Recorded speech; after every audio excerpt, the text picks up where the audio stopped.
Hi everyone, welcome to the Celebrity Diaries, an excursion through the duration of one of the most powerful voices in R&B history, Frankie Beverly. From his humble starting points to the levels of fame with Labyrinth, his story is filled with wins, battles, and untold mysteries. In this video, we'll uncover the untold sections of his vocation, investigate his homes, think about his inheritance, and address the appalling bits of gossip encompassing his demise. Remain tuned as we uncover the reality behind the man whose music moved ages. Furthermore, whose total assets could amaze you notwithstanding his stupendous commitments to the music business. Beverly's monetary standing remains somewhat humble, with total assets of $800,000 at the hour of his passing on September 10, 2024, at the period of 77. His passing imprints the conclusion of an important time period, yet his music lives on, a demonstration of the ageless nature of his sound and the profound close-to-home association he manufactured with his fans. Frankie Beverly conceived Howard Beverly on December 6, 1946, in Philadelphia, Pennsylvania. He experienced childhood in a family saturated with confidence and otherworldliness. His initial life was formed by a profound association with both family and music, a mix that would later impel him into the chronicles of R&B and soul music history, brought up in a strict family. Beverly's folks imparted in him esteem that framed the underpinning of his personality and his imagination. His mother, Sarah Beverly, was a passionate Christian who tracked down comfort and happiness in the congregation ensemble. Her singing left an enduring impact on youthful Frankie, who would frequently watch her perform with a feeling of wonderment. His dad, Howard Beverly Sr., was an appointed pastor, guaranteeing that the family kept areas of strength for an otherworldly establishment. This strict childhood presented Beverly to the force of gospel music, a sort that powered his adoration for music since early on. Beverly frequently reflects on the affectionate family climate he experienced childhood in. While the particulars of his kin stay private, plainly his family assumed a fundamental part in supporting his abilities and feelings of discipline. Areas of strength for the ties gave him strength, which would be critical as he started to investigate his melodic capacities. Music turned into Beverly's type of articulation energized by his folks, who immediately perceived their child's intrinsic ability. It wasn't some time before Beverly's energy for music reached out past gospel. By his high school years, he had fostered a profound interest in common sounds, particularly the arising kinds of doo-wop, R&B, and soul music. He was dazzled by their close-to-home profundity and their capacity to associate with crowds in strong ways.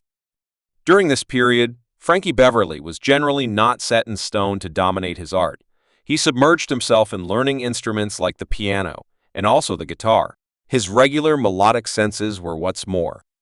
He didn't hang tight for formal schooling to push him forward. While still in high school, Beverly framed his most memorable vocal bunch. The Blenders. This gathering gave him his underlying taste of performing with neighborhood gigs in Philadelphia, honing his stage presence and growing his certainty. The city's rich music scene was an ideal preparation ground for the youthful craftsman. He was affected by the driving figures of the time, with specialists like Beam Charles, Sam Cooke, and the Five Glossy Silks turning into his melodic symbols. These legends roused Beverly's vocal style also, where he would later take with his music early vocation and development of Ma Mays. By the 1960s, Frankie Beverly was previously gaining ground in the Philadelphia music scene with his band, the Stewards. However, they recorded a couple of singles and acquired some nearby acknowledgement. Business achievement remained subtle. This beginning stage of Beverly's profession was set apart by dissatisfaction. However, he wouldn't allow misfortunes to characterize his not set in stone to take his abilities to the powerful. Beverly made the intense choice to migrate to California in the mid-1970s, a move that would redirect his life. Furthermore, profession in California, Beverly shaped another band called Crude Soul while they were attempting to secure themselves in the cutthroat Los Angeles music scene. Destiny mediated as Marvin Gaye, the amazing soul artist, took notice of Ross Soul and saw something extraordinary in Beverly and his gathering. Gaye, currently a laid-out star in the industry, and turned into a coach to Beverly. He put stock in their true capacity and urged them to make the following stride in their melodic development. One of Gaye's critical suggestions was to change the band's name to something that would better mirror their extraordinary sound and character. Following his idea, Crude Soul became Maze, with Gaye's underwriting. Maze was ready for progress. Their unmistakable mix of R&B, soul, and funk started to catch the consideration of crowds who were attracted to their smooth, close-to-home sound. Beverly's authority and melodic vision assumed a crucial part in forming the band's personality, and it wasn't long before they delivered their self-named debut collection, Labyrinth, in 1977. The collection was a moment hit, exhibiting tracks like Blissful Sentiments and Keeping in Mind That I'm Distant from Everyone Else, which made a difference.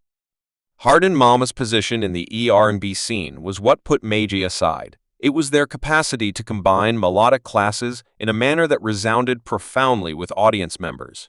Beverly's smooth vocals and profoundly individual songwriting made a sound that was associated with crowds on an otherworldly and profound level. Subjects of love, diligence, and otherworldliness were woven all through their music, permitting them to hang out in a time that was overflowing with melodic development.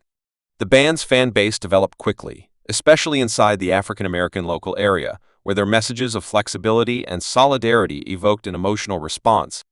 Mama's prosperity kept on ascending as they delivered a series of collections all through the last part of the 1970s and mid-1980s, including the brilliant seasons of 1978, 1979, and Delight and Torment. 1980 tunes like Satisfaction and Torment, Southern Young Lady, and We Are One became momentous works of art, procuring the band an unwavering. It was praised not to follow their music only for its depression and mood, however, for the crude, close-to-home profundity that, however, Beverly brought to each track never arrived at a huge standard achievement. They developed a devoted fan base that valued the credibility and also the enthusiasm behind their music. Beverly's obligation to his specialty and his capacity to advance with the times kept Maze significant for a really long time. Their live exhibitions became amazing, with fans running to see them act in sold-out fields. One of the group's generally celebrated collections, Live in New Orleans, 1981, is still viewed as one of the best live R&B collections ever, capturing the embodiment of Maz's energizing stage presence. Grants and respects. Despite the fact that Frankie Beverly and Maze have always lost a significant Grammy grant, their impact on R&B is evident throughout the long term. The band has gotten many distinctions, mirroring their enduring effect on the music world. One of the most remarkable acknowledgments came in 2012 when they were granted Dark Amusement TV's Lifetime Accomplishment Grant, a recognition for their many years of commitments to the class. Frankie Beverly is profoundly regarded by his kindred performers, and his work has procured him a spot in a few music lobbies of distinction. These distinctions feature his inconceivable inheritance and the imprint he has left on soul and R&B. In spite of not getting customary industry grants, Beverly's vocation is evidence that genuine progress can be estimated by the admiration of friends and the enduring association with fans. Old House in Old House, Philadelphia. At the hour of his passing, Frankie Beverly's total assets were assessed to be simply under $800,000. While this figure could not catch the full degree of his impact, furthermore, influence on music, it reveals insight on his material resources, especially his valued home, situated on the southeastern tip of Manon. Beverly's home is a peaceful retreat that offers stunning perspectives of the Wyahickan Brook and the encompassing woods. Roosted on a peak, the home partakes in a vantage point that not just gives beautiful magnificence, yet additionally comfort for all intents and purposes inside walking distance of neighborhood conveniences. The property welcomes guests with a comfortable covered deck, an enticing space ideal for loosening up. Outside this area is well appropriate for getting a charge out of cool nights or finding rest chomp from the sun during the day. Furthermore, there is a disconnected closed-in porch at the back, offering a more confidential outside experience with its own staggering perspectives. Inside the house is a mix of solace and style. It highlights exquisite hardwood floors and a recently revamped kitchen, complete with quartz ledges, present-day cupboards, a profound sink. What's more, in vogue metal equipment too. The restroom has likewise been redesigned, adding to the home's allure. The residing space incorporates 3 rooms, each washed in normal light, and outfitted with more than adequate storeroom space. A somewhat completed storm cellar adds adaptability, while extra capacity and an open carport improve the property's usefulness. This well-maintained home is portrayed as a turnkey property, meaning it requires no prompt at work other than moving in. It addresses a total and prepared to appreciate home that mirrors Beverly's taste and way of life following Frankie Beverly's passing. This cherished home is currently available as of September 15, 2024. It is recorded for $329,000. This deal denotes a piercing second contribution, a last look into the individual safe haven of a man with a permanent imprint on the world universe of music. One more home in Philadelphia. Thanks for watching this video.